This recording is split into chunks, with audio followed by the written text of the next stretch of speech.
You're listening to the Hella Well with Danielle show, a podcast taking women of color on a journey exploring all things wellness and travel related.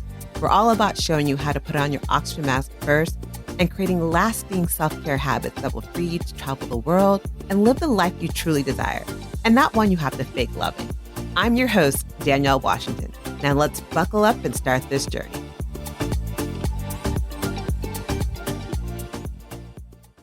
Hello, and welcome to the Hella Well with Danielle podcast. I am your host, Danielle Washington. And have you ever thought about escaping America? I totally have thought about it. I've actually done it. And as a child, I thought about it all the time. Like, I'm going to live abroad. I'm going to have this amazing life. And then as I got older, I'm like, who am I? I don't know anyone. I don't even know how to begin to do this. Like, well, how would I find a job and all these different things? And now it's a different ballgame. With the pandemic, it's allowing so many people to work remotely. And working remotely and working from home doesn't mean you have to be in the location of your actual job.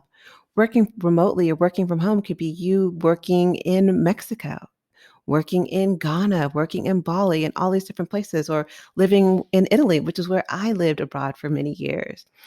But if you don't know what to do or how to go about doing it, you're probably still thinking like, how am I going to do that? You know, I'm not a trust fund baby. So I'm excited to have my guest on today. Her name is Claire B. Soares. She is the founder of the multi-million travel company, Up in the Air Life. If you don't know them, you definitely need to check them out. She's also the founder of the CEO-funded CEO coaching program. And she's living in Mexico, living her best life. What I love about Claire is she totally believes in doing what you love, being who you are, and living life out loud. And she didn't plan everything. And so I wanted to make sure this is clear. She wasn't like, I'm going to plan this out for months and years, which is what I did. And she figured out how to live abroad and is living abroad happily and living the life that she chooses, and not just surviving, but she is thriving. So if you've ever thought about living abroad or just want to know what's like living abroad as a person of color, make sure to tune in to the rest of this podcast. Hey, Claire, thanks for joining me on the Hello Well with Danielle podcast. How are you doing today from Mexico? I'm doing good. Today is Mexican Independence Day, and I just had my quintessential pozole that my house manager brought over. It's quite amazing. And that's what you eat on Mexican Independence Day.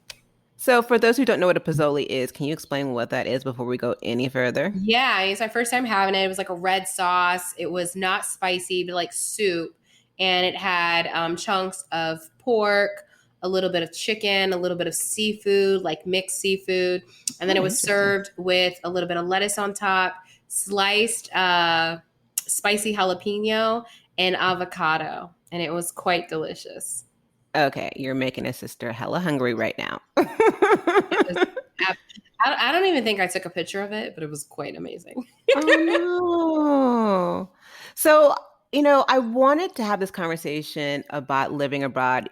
And like, I know you've moved to Mexico and you've been there for quite some time now.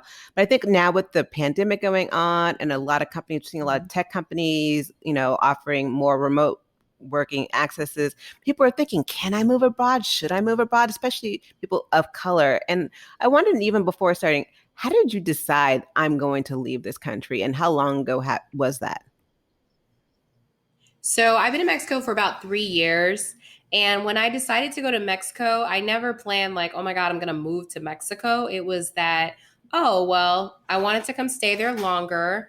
My friend helped me get a 6-month lease.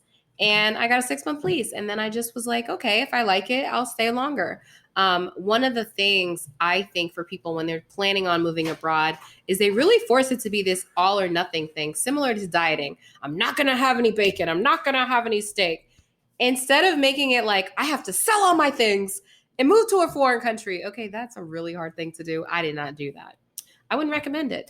It's actually nice to just say, you know what, I'm going to stay somewhere longer. It may be a month, it may be 3 months, but I think that's another option to actually decide if you like somewhere versus so yeah, that's what I did. I actually put all my stuff in storage, and my stuff was in storage for 2 years. Oh, wow. And it wasn't until last year, so I've rented out my house for 2 years. I'm glad I did not make any knee-jerk reactions. And then after 2 years, my tenants moved out. And then I ended up refurbishing my place, renovating it. And then now it's a Airbnb that actually pays for everything now, my I'm like, lifestyle. it's making you So, money. I love that. And I yeah, love I that think that's you, like, go I love that ahead. you thought about the fact that it's not about, I'm going to be here for a year, 2 years, or for a lifetime, but it's like, okay, let's look at this in smaller chunks. And when you're looking at it in smaller chunks, it's a different ballgame. Because like for me, I lived in Italy for 2 years. In my mindset, I was like, I'm moving here forever. F you, America. I'm out. Ciao, Italy. And I had, planned it out, and I didn't know the language at the time. I don't know if you knew Spanish before going to Mexico or not. Hmm. Didn't know the language, didn't know a soul. And I was just like, I got this. I'm like, my total Virgo inside of me can figure this out. So I found a school that, taught Italian, where I'm like, okay, I'm in school. I'll make friends. Bet I'll have an instant community. They'll hook me up with a place to live. I don't have to look for a place to live. Everything that could have gone wrong went completely wrong. The school was hella small. There was only one other girl that was kind of consistent there. And she was Japanese and she had an Italian boyfriend. Her Italian boyfriend didn't let her out Hmm. the house. I was like, some Ike Turner Oh, ish. wow. So she wasn't able to go out. The house where they set me up with was a nice family, like a young couple, but they didn't speak any English, which I guess in the theory that worked out great, but it was outside the city center. So I was like a little stuck in trying to get in and out of the city center of Rome. But because the school was so small, I learned Italian within 2 months, which is great. But I clearly didn't end up staying there forever because I had issues working there, and at the time I wasn't in a position to work remotely. Like, how do you recommend if people aren't able to work remotely, still find ways to live abroad? Wow. That's like a brick wall, I feel like. So if you can't work remotely, you can't really move to a foreign country. Well, you can, obviously, you can do whatever you like to do. But the challenge you're going to be is that you're going to work illegally in that foreign country if you actually need to work. Yeah, So that can be risky depending on where you are. I definitely would highly recommend, and I just believe anyone, if you're working in America anywhere, like, and you're an American, like, there are tons of jobs that you can get online. There's Upwork. It's just one of many places. We hire almost everyone that works for us off of yeah, Upwork. There's lots of opportunities on Upwork, not to mention a lot of jobs now that you actually can work remote. So I don't know. Like, I don't know. If you don't have a job online, it would be very difficult unless you are a trust fund baby or you just have money saved. When I first moved, I had a business. So I started my business in 2013. So I had quit my full-time job in 2018. So when I moved out here, the gravy train for my full-time job was over. Not really a gravy train because the sacrifice of working for someone. yes. But when I started, I just working for myself. So I think I think you should, or you may want to consider an online job, because if not, I'm not sure, what would you do? What did you do if you didn't have an So online it job? was a What did you do couple in of that years. far It country? was like, God, I'm like, and I'm dating myself. It was about 15 years ago. So I was a nanny, and I was like, I'm a college educated Ah, person and I'm working with these yes. like upscale, uppity, bougie, entitled Italian kids. And like, this Mm-hmm. was interesting. I mean, the first set of kids I worked with were cool because they were American and Russian, but Uh-huh.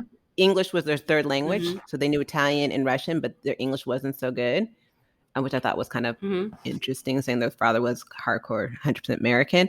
And then the other one were two Italian kids. Like I lived in this villa, they had a yacht, and like it was just beautiful. But the kids were just unruly. And I was at the point where I had a large savings. So I went through I Uh-huh. had a significant savings, and you don't realize how much money you have going out when you don't have money coming in. I'm like, and then also there was a time like, do I Facts. really, can I afford this Coke? Should I be being here? And then also my visa was up by that point in time. And so I was like living illegally. It was around the time of the bombings in Spain. And I was like, I don't want to get deported. Like, I want to leave on my own time. And so I eventually came back to America and I'm like, I'll be back here. Wow. Yeah. This is a book in the making, by the way. What's comical? I actually was writing a book.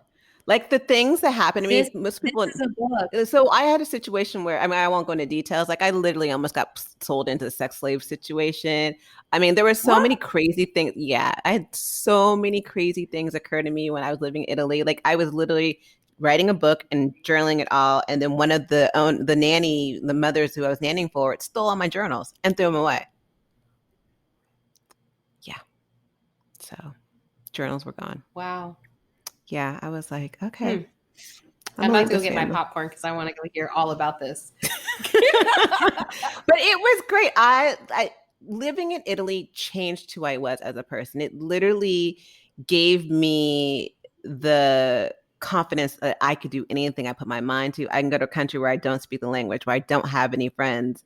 Um, I Hmm. can do all these different things, and it just I don't think I'd be here today where I am now if I didn't have that Hmm. time in Italy. So, like for you, like what made you decide to move? Like, well, I guess we talked about what made you decide to move, but like, how did you decide on Mexico? Yeah. Like, why Mexico? Right. So I had one of my closest friends lives here. And so what had happened was I had lost a baby about 6 months prior to that. And Right. so I was at a really low point where I was literally like, okay, when I lost the baby, I just felt like, okay, well, what am I? Like, what am Yeah. I doing? Like, I thought I was going to be a mom, and it was like super. I would never have imagined it would have affected me that way. But when Yeah. that was over, I felt like I didn't really have a purpose. I wasn't really sure. And so my whole life, a lot of it was living out what I was taught to do, like going up the corporate ladder, getting a good job, the white picket fence. I didn't have success in love. It was like ups and down roller coaster. I had a great job, I made lots of money, but I still was missing my true joy. I mean, there were bouts of joy, but I truly wasn't happy. And then when I Hmm. hit the brick walls in corporate, I just could not get promoted to where I wanted to be, no matter how good I was, no matter how many deals I closed or what I did. It just, I was stuck. And so once I lost the baby, I took a leave of absence. And during that time, I had decided 6 months, I'm going to Mexico. And what happened was my friend had said, come down here because he knew I was just, I was depressed. And I Yeah. came down here and I hung out with him. And that weekend, I met about 8 different Black women who lived in Playa del Carmen. And they range from women who were entrepreneurs, women who were married with children that were homemakers, women who were working here, had residency, women from all walks of life. And I basically saw every permutation that I could possibly have in life right in front of me in someone that looked like me. And Yeah. then that sealed the deal. I was like, I'm moving here. Literally 6 months later, I found a place. He helped me find a place, and I got a lease for 6 months. And I haven't looked back. It's been 3 years. Um, and that was kind of it. Like I was just tired of just being in America and the American dream that I was working for. I just felt like it doesn't really exist. And so Mexico has been a healing place for me, a healing place to just, really figure out what I want from life. Yeah. As soon as I quit my job, like that was the first year we hit $1 million in my business, which is a very rare accomplishment for small businesses who don't typically hit that number. It's a very small percentage of small businesses that ever hit $1 million in revenue. And so for me, it was healing, figuring out who I am, and also resetting. And being here, I feel like I'm just in a great place. I'm able to constantly reset. Resetting to me means figuring out what I want, changing what I want, deciding what's next for me. Hmm. So, yeah, it's like a sanctuary. And I think that we need that, but like we were saying before, we're so used to being like we have to be on that corporate ladder. We need to be, gunning for that American dream that we don't see Mm-hmm. outside the box. We're like, this is the box our parents told us we need to be heading towards. This is the box the Cosby Show told us we need to be looking for. And so we don't think that, oh, wait, I can make my own box or I can just blow up the Yeah. box and live my own life.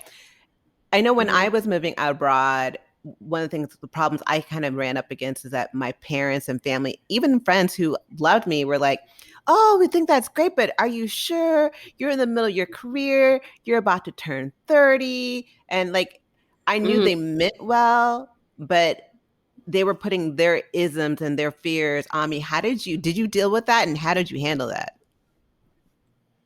Um, when someone else, is projecting their fears on me, I don't look at it as something I have to handle. That's their thing. It's not mine. I don't care what other people think about me. I mean, that started for me. Um, I don't know. Like at some point, I just stopped caring. And so for me, when they are projecting that on me, it's literally they're projecting their own Hmm. fears that life is not generous enough, their own fears of whatever. And I think a lot of times people that are bringing those things to you, they wish they had the courage to do what you're doing. And they're probably Yeah. not happy in their current situation. So Yeah. Facts. for me, like, I don't take it on. Like, like, hey, like, I hear your concerns, but I'm good. I'm good, love, Yeah. and joy. Deuces, I'm out. And it's funny for me, a lot of those people, same people afterwards, like, oh, that's so amazing. You inspired me. And in my head, I'm like, before I was going, you were shading me up the wazoo. But afterwards, you're like, oh, that's so amazing. One thing, Yeah. what's one thing you wish you knew before you went, like you Mhm. lived abroad? Like if someone was able to give Oh you a man. magic wand to go backwards and like you would have done something Mhm. different, like what are a couple of things you wish you knew before actually moving abroad? I wish I knew that I could have done this sooner. I regret that I didn't do it sooner. The biggest thing I wish I would have done is I wish I would have gotten a place here when I still had my full time job. Yeah. Because now that I realize like how little this is, like I could have gotten a place and I could have been here every other weekend or once a month until I figured it out. But I waited until like I kicked all the tables over to like do it. And so I wish I would have done it sooner. I think that, especially in Black circles, I think if you're not in the right circles, you don't even know this is even an option. So I'm glad that, you have your podcast and there's more people talking about life abroad, especially Mexico. I mean, Mexico is the number one place that Americans reside outside of the United States. It's Mhm. also very close to the United States. It's easy to migrate here. You get 6 months on arrival. So I think Mexico, especially now with remote work being the standard at this point for a lot of organizations, it's a really good opportunity for Black Americans specifically to live somewhere where they're not being oppressed, live somewhere you actually can breathe and take a break and actually like for the first time in your life not worried about being shot or killed or anything. Unless you come here trying to be the next Al Capone, you're pretty much in good And hands then here. you're like, I don't recommend that, just in case anyone's questioning that. I Don't think you make recommend a that. great point. Because like for me living in Italy, one of the things I loved the most was like I was free. I was free not to be like the stereotypical black woman and all that comes with that being in America. And I was just like, I'm here. Most people thought I was French. So I was like, bet, okay, you're American. I'm like, no, I'm French. I'm like, please don't speak French to me because my French sucks really bad. But like it was just nice to not have to Yeah. honestly live the weight of being black in America. So I love that. And I love the fact that you found yourself Mhm. a support system because I think that's so important. Like, what are things you recommend people can do if, I mean, I think you were lucky because there's such a already a connection of people living in Playa del Mhm. Carmen, but like, what are things people can do to kind of create that support network when you're living abroad? Definitely, in most cities now, there's Facebook groups. So there's Facebook groups, whether you live Mm. in Chiang Mai, whether you live in Playa del Carmen, whether you live in Tulum. Definitely get in the Facebook groups. Find out when there's meetups. Actually go out in person, meet people. Before you go, join Black people abroad groups. There's tons of groups on Facebook. I feel like that's a really great place to start. There's obviously more places than that, but I feel like going online and showing up is a really good way to find your tribe and attract those people. I have people here that I just adore. And some of them are people that I actually knew online on Facebook only. And Yeah. one woman, um, she's amazing. She's Coach Tish on Instagram, one of my closest friends here. I knew her for years online, never met her. And coincidentally, we both moved to Playa the first week, the same time, the first week. And so they had threw a welcome to Playa party for us. And that was the first time we met. So we didn't even talk about it. And that was the first time that we met in person. And now she's like one of my closest friends. She always keeps me inspired, and she talks a lot about joy alignment, and I just enjoy being a friend to her. And so, you know, the universe, God, whatever you believe, will attract those people that you need to get to the next level and the next step in your life and help you And I thrive. think that's so important. Like, it's funny when I did look about, I looked at Mexico for a quick second. I was like, that's not really my spot. But knowing that there were so many people Mm-hmm. moving to Playa del Carmen, I was just like, am I missing something? Because I'm like, I know hella people who are now living down there, and I think it's great that they're doing that. And I was just like, Mm-hmm. I mean, for me, I picked Italy because I'd gone there with a group of friends who were living there for 3 months. They were doing like Mm-hmm. something similar to you. They were doing 3 months there just abroad. They already had finished college and just went through a program. And when I went there, I was like, oh my God, I need to come back. Like I had a spiritual connection with Italy that just kept saying, you need to come back. Same, Plus, I've always been connected to same. Italy for some reason, and probably for the spiritual reason. Looking ahead, I was looking at Portugal. I thought about France, Mm-hmm. and then for me, I was like looking at the tax issues with living in France. Like, what kind of things did you look into in terms of taxes or visas when you were looking to move abroad, I or didn't. did you even look at it? I was like, I looked at you. I was Yeah, I like, would be or one. did you? I'm definitely one of the guests that I didn't plan. So when I see people like doing all this planning, I'm like, oh, that's cute. I didn't. I knew that you get 6 months on arrival in Mexico, and every time you leave and come back, you get 6 months. I'm still a visitor. I've yet to process any type of permanent residency or anything like that. The biggest advantage that I would see in getting permanent residency is the fact that you do get discounted healthcare, discounted restaurants, and things like that. Um, but it's interesting. I'm not a planner. Well, I am a planner because I work for a luxury travel You have. I'm company. like, you But plan amazing trips. yeah, but when it comes to like living in Mexico, I just feel like a lot of times people are overthinking it. You get 6 months, so just come here and figure it out. And if you decide you want to stay, you can go back and file. But right now, they're actually doing a program that if you just overstay your visa, you can apply for residency. They want us here. It's great for the economy. So I didn't do anything. You're still in America when you leave. I think that's a misnomer that people think when you leave, you're no longer American. You give up your Nope, citizenship. No, you're not. you still You still have to pay American. taxes. Exactly. But actually, when you're abroad for a certain amount of time, you actually don't pay taxes in the first like six figures ish, around those lines. But talk to your tax accountant on that. But yeah, but no, I didn't do any research. I just winged it. And I love that you winged it. That shows your spirit and your vitality for, as you always say, that you're about, living life out loud. And not everyone is that Mm-hmm. way. What got you to that point of being able to live life like just like I'm just gonna wing it and I'm going to allow myself to recharge?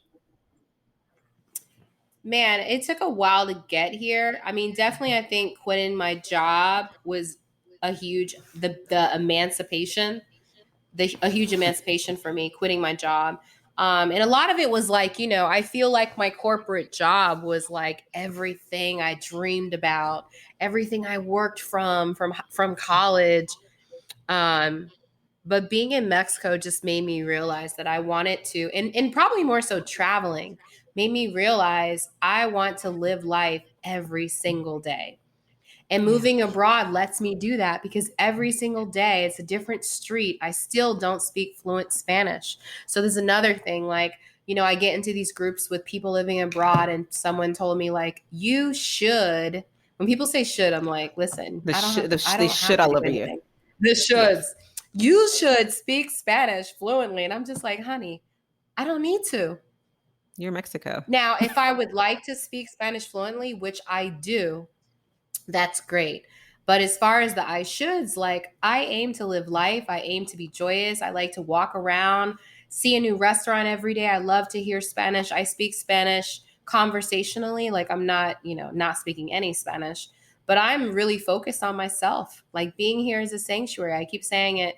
It's where I am refueled. I leave a lot, every month I'm going back to the States or going abroad still. And I'm just, doing what I feel at that moment. And for me, that's what gives me the most joy is to do that. I love that. So what's a typical day for you living abroad? Especially since you're an entrepreneur and Ugh. you work remotely. So what is a typical day or a typical week? Yeah, so right now working, business has grown. This has been our biggest year now that we're traveling again. So my days start, I'm usually up by 4 a.m. working. And Wow. I usually start my team calls at 8 a.m. And I usually am in meetings from 8 a.m. to like 2 p.m. On Okay. most days lately. And then tonight I have tennis lessons. So I also go out with my friends. Last night I went out with my girlfriends, which is a bit different. When you're abroad, you go out with your friends a lot more, probably like 3 nights a week, where I feel like 3, 4 nights a week versus when I was in the States and maybe like one night a week. Mm-hmm. But yeah, I work long hours right now. I'm currently in the process of kind of training my team since we've grown. We went from like 2 or 3 to now we've got, 6 people full time. Oh, So it's wow. a big onboarding process right now, but I'm working on having a baby next year. In baby planning mode. So I'll be kind of peeling off a lot of the operational stuff at the company. Mm-hmm. So next year, my workload will look more like 10 hours a week. So, and that's the beauty of entrepreneurship. Like it can be whatever you want it to be. And so right now, I'm literally planting all the seeds so that it's going to grow. And then next year, it's going to just be blossoming and things are going to happen. And my team's going to be able to handle it. And I'll be able to do whatever it is, whether it's pregnant belly Claire or have a baby Claire or trying to get pregnant still Claire. Whatever it is, like I'm going to be able to enjoy a lot more next year for sure. I love that. And see, you are a planner because you're planning out for next year to have this baby. We're manifesting now. The baby is a coming. You'll have two babies. You have Yes, the one in your belly, but you also have a cute little dog named Sassy. Are there other I things you had to do. think about when living abroad with a dog? Oh yeah. So it's funny. I didn't do all the research, but I was checking to make sure my dog could get in and get out okay because you don't want any weird situation where they're confiscating your dog. So I did do No, oh all that God. research and the cool part was at this point now they're no longer doing these health certificates to get to Mexico. So it's pretty easy to go back and forth with your dog.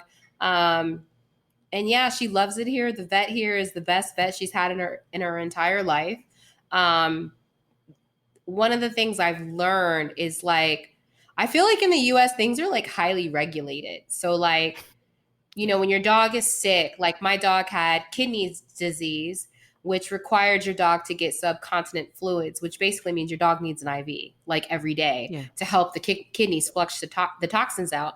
And so when my dog's kidneys started to fail in Mexico, the vet's like, "Oh, let me teach you how to do that." So the vet taught me how to do it, and I did it from my house, and I Oh, was able to wow. order. Yeah, they had a service that delivered all the IV bags. I did everything at the house. She taught me. And then when I went to the US, they're like, oh, no, you can't do that. And I'm like, what? Like, that saved my dog's life. Like, now she's perfectly fine. If she needs fluids, I can give them myself anytime. But when I went to the States, they're like, you give your dog fluids? Like, that's dangerous. And I'm just like, no, it's not. Like, and so it's just very interesting. Like a lot of the things when it comes to medical care in Mexico is a lot different. It's really a cash system. If I want to get lab work, I literally walk in, tell them what I want. You take the labs, they email you the results. And so I think people's perception of what's considered a third world country, a lot of Americans come to foreign countries and they just assume that everything in the US is the standard or better. And it's not. Like they're very advanced. They're emailing me the results that day or the next day. It's very inexpensive. The doctor can come to my house for a very affordable rate. Like I ran into a gate on my bike. I needed like 14 stitches on my toe, and the doctor was over in 30 minutes. Wow. You just don't get that kind of service. And so, I just think there's a lot of opportunity to relearn things and have new experiences when you go abroad. No, I totally agree with that. I got in a car accident in Italy. I was at my Oh, boyfriend at no. the time. We had a beach house. And so a Vespa hit us. And Mm-hmm. I'm like, how did a Vespa hit us from the back? And I'm the only one who got hurt, like majorly hurt. But like I had to go see a Dang. doctor and just went to a doctor. It was a little bit difficult because I didn't have a doctor, but then I had to go to some other situation, but I was able to figure it out and I was able to Mm-hmm. kind of figure it out with no problems. But I know when I've been in other countries, I love the fact that I can get medication in Thailand and all these other countries without having anything, needing these things. In Italy, I was able to get my migraine medication just by going to the pharmacy versus here, I had to pay, crazy amount of money and I can only get 8 pills a month. Otherwise, I'm screwed. And so I think that people don't think about that. One thing that I did kind of consider, or like when I was there and I had to shed my Americanism. Like, oh, things are supposed to be this way because this is the way we do it in America and this is how we Mhm. eat everything. I mean, I didn't Yeah. shed Mexican food needs to be a certain way because I swear to God, that's the one thing for Uh-huh. me living outside of California. There's no good Mexican food, and I don't, and I guess Mexican food in Mexico is different than Mexican food in California. So I will recognize that there is a difference. But I'm like, I just miss really good guacamole. I remember being in Italy and my boyfriend times like, oh my God, this is the best spot. You're gonna love it. They have great guacamole, everything. The guacamole literally looked like someone put green food coloring in sour cream. And I'm like, this ain't guacamole. I don't know what you think this No. is, but this ain't guacamole. But being able to shed my Americanism took some time. I was like, oh, dang, okay. Like Mhm. I remember going, it was something like, so in Italy, when you first move there, you have to get this paperwork that says you need to legally register with the country. And if you don't do it in 48 hours, there's a problem. You need this document. So I did that. Like, I'm going to try to do what I need to do. I did not get that form back for like 2 or 3 months. And I'm like, yo, so for 2 or 3 months, I'm not registered because y'all are behind. And like, I got frustrated with the Oh, fact that wow. things were like slow, but it took me a while to be like, oh, I had to shed my thought process of what is deemed slow. In Italy, that's just their norm. Like, did you ever have to work on shedding your Americanism at any point? Yes, definitely. So, food coming up all together at once, when you order something, that's an Americanism. If you go to a high end restaurant, yes, the food will come together. But regular Yes. places, the food comes out when it's ready. Someone greeting you as soon as you sit down or within 5 minutes, that's an Americanism. Tipping is an Americanism. Total I need people to Americanism. stop. Like, local Yeah. people ain't tipping. I mean, if they do, it's like the change. It's not like 10%, 20%. Like, Mhm. yeah. What else is Americanism? So you pay a lot of your bills at the 7-Eleven in Mexico. So Oh, whether it's interesting. your phone bill, your cable, your light, you can pay everything at the 7-Eleven. And you can, yeah, so it's different. You I wasn't able to pay a lot of the bills online because you can't use your American credit card. They only want to take a Mexican credit card, so that's something different. So there's actually services I learned maybe like in the last year that you can actually go to a website, they charge you a fee and they'll pay your bills for you. So it's kind of cool. I love that. Um I think those are like the biggest thing. I think also Americanism. I think people who get upset or think like, oh, someone's doing this because I'm black, like, I kind of feel like, yeah, there is racism outside. But I feel like, when people say, oh, this happened because I'm black, and I'm kind of like, when you're abroad, in most cases, you're viewed as an American. You're not viewed First. as like the whole black and white thing is really an American thing predominantly. Yes, someone may say, well, that happens other places. Yeah, it can, but like abroad, you're usually an American. Yes, you're probably going to get overcharged for things because you're American. That's a big thing when you open up your mouth. But I think in Americanism, in order to lose it, is just really just like coming, relaxing, and just enjoying yourself, being open to a good time, not needing things to go a specific way. If you go to a restaurant, the biggest thing is just enjoying it. Just enjoy yourself. No one's bringing you the check unless you ask for it. Yep. That's an Americanism that they be like, here's the check. You'll sit at the restaurant and nobody will bring you a check because like Yeah. it's considered rude. And I know Europe is like that as well. Yeah, no, it was definitely something like my parents came to visit me when I was living in Europe, and they're like, "Well, no one's bringing this check," and then, "Oh my God, this fish has its head on it. Why do you have to have all these meals? And why are you always wondering why?" I was like, "This is just the way." I'm like, for me personally, I feel so at home being in Europe. Like European lifestyle Mm-hmm. and European norm of living feels very comfortable to me. I Yes. live in it and I feel like I'm very comfortable, which is why I know at one point in my life I will be back in Europe. That's what's like, I don't know if Mm-hmm. I'm a Mexico person or South America or Asia person, but I know most countries in Europe, I feel hella comfortable and just like, this is my life. I'm happy. So, what are other places that you would recommend besides Mexico for Black and Brown people to consider living abroad? Living, I think, well, I've heard South Africa is really great. That was one place I looked at.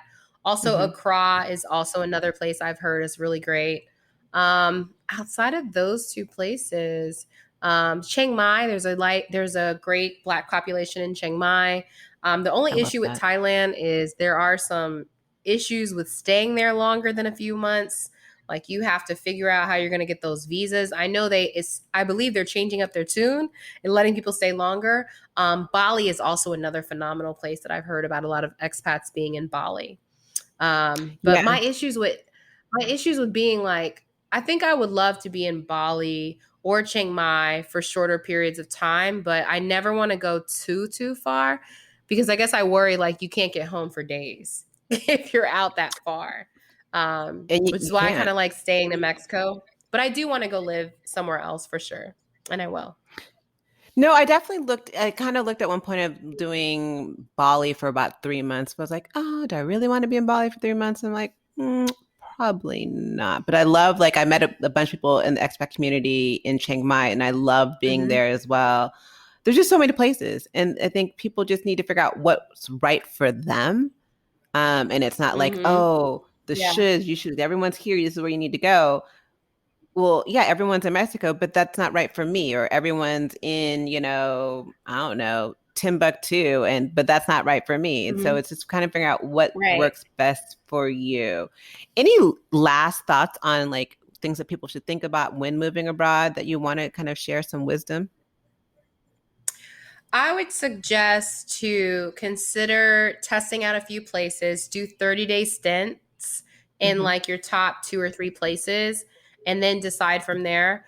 And I would also recommend not to commit to a long term lease. Maybe only, I think committing to like 3 to 6 months out the gate, figure out if you like it. You may not like it. And then be okay. If you don't like it, bounce. Like in most of these places, the rents are not too expensive. So, I'm a huge proponent in doing what feels the best and not being afraid to switch things up.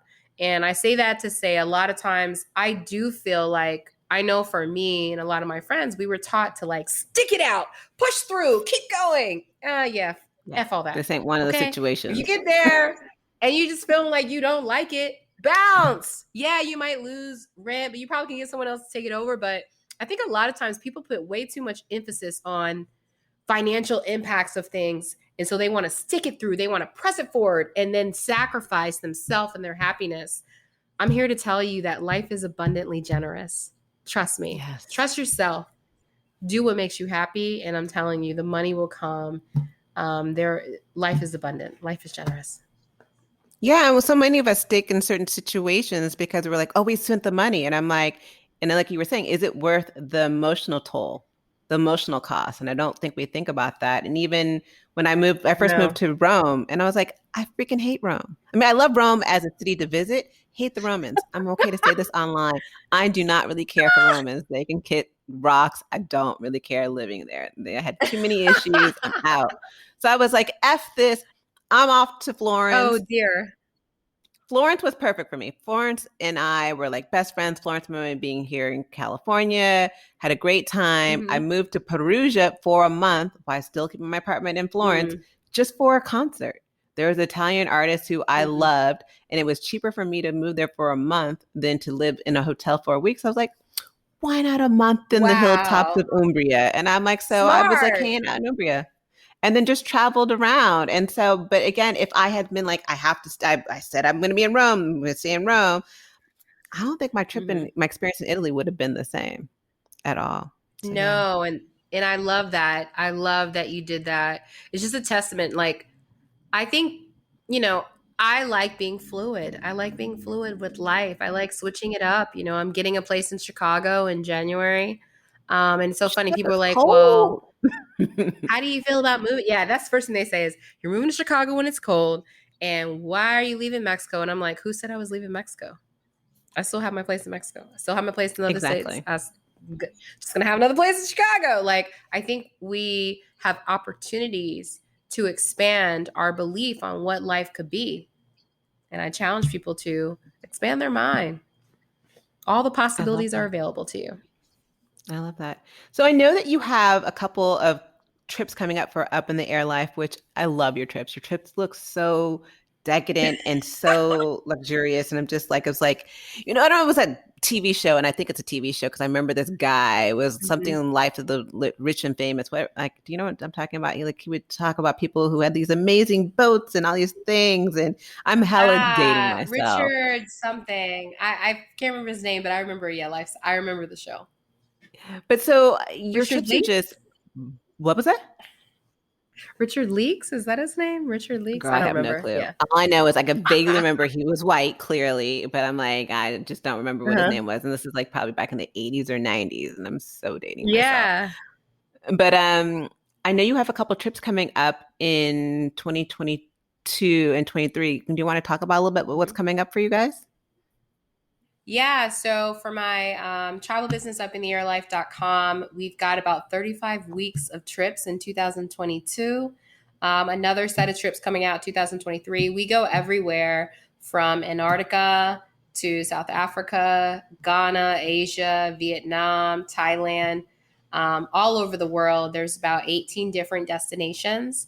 And then what really inspires me now is I actually run a coaching business where I I'm coach talking about, yeah. entrepreneurs and aspiring entrepreneurs. And I help them along their journey to creating businesses or scaling their businesses. And that's actually where I spend the most of my time between that. And then I also handle our new branch, our new division in Up in the Air Life called Caviar. Caviar in the Air is our private trip planning service.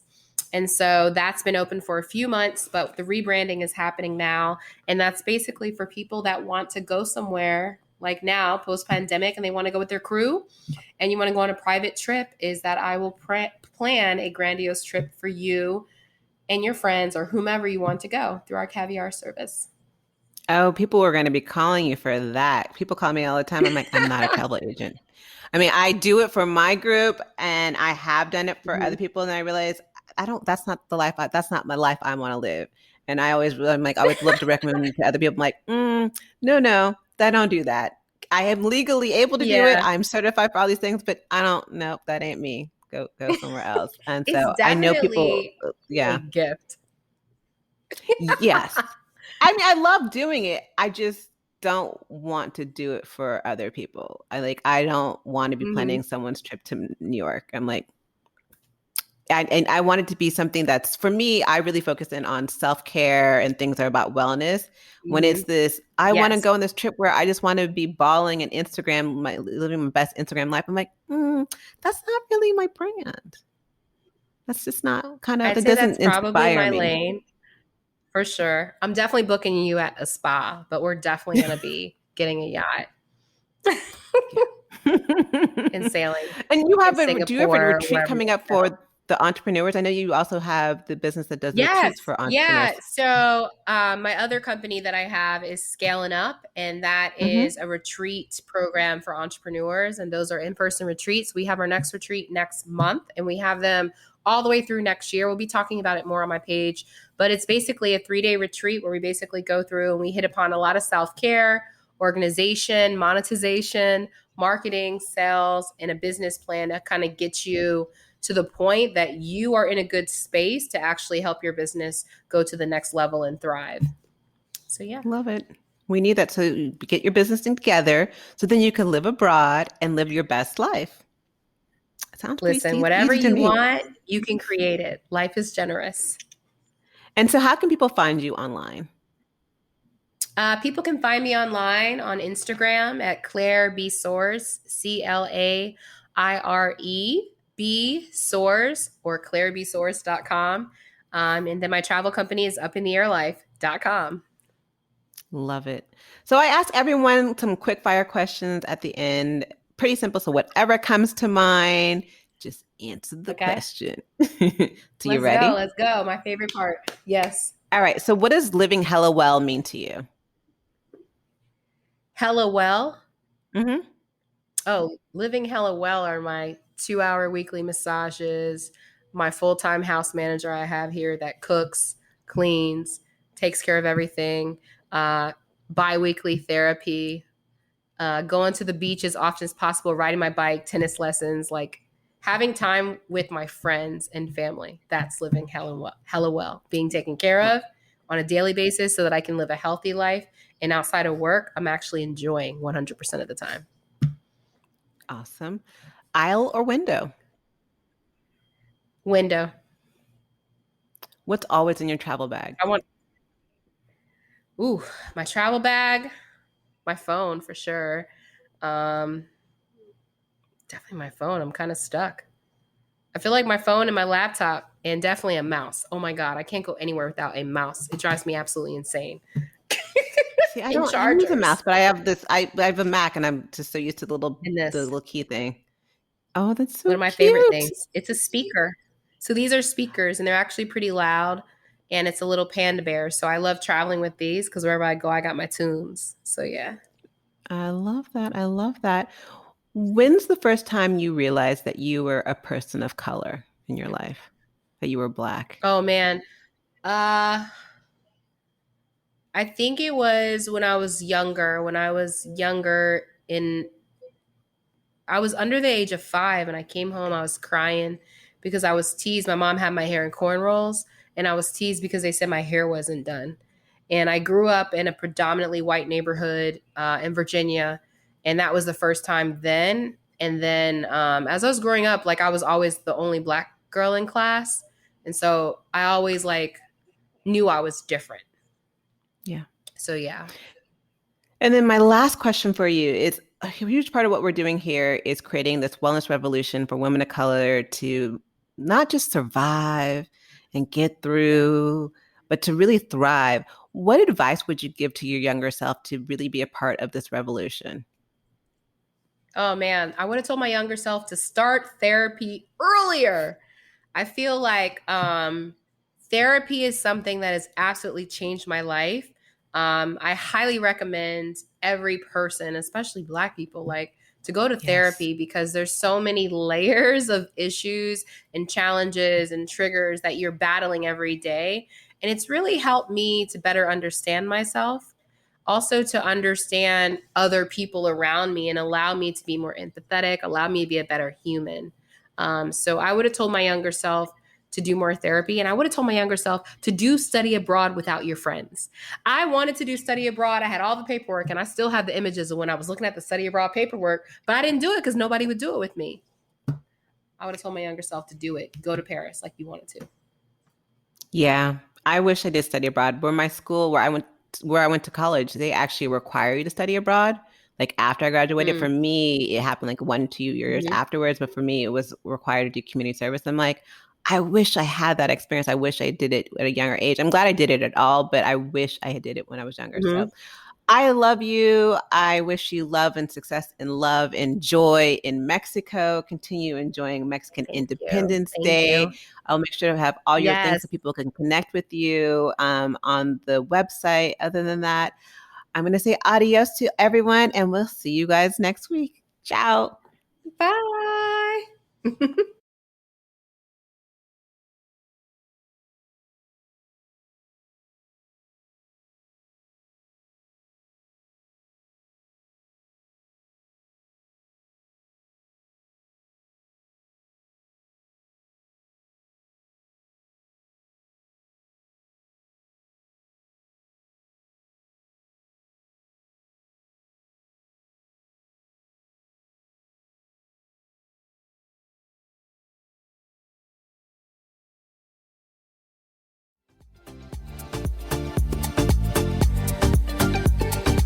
Thanks for joining us this week on the Hello Well with Danielle show. Make sure to visit our website, hellowellwithdanielle.com, where you can subscribe to our show on iTunes, Spotify, and Amazon Music and never miss an episode. Also, you can follow us on social media at Hello Well with Danielle on Facebook and Instagram, and Hello Well Danny on Twitter.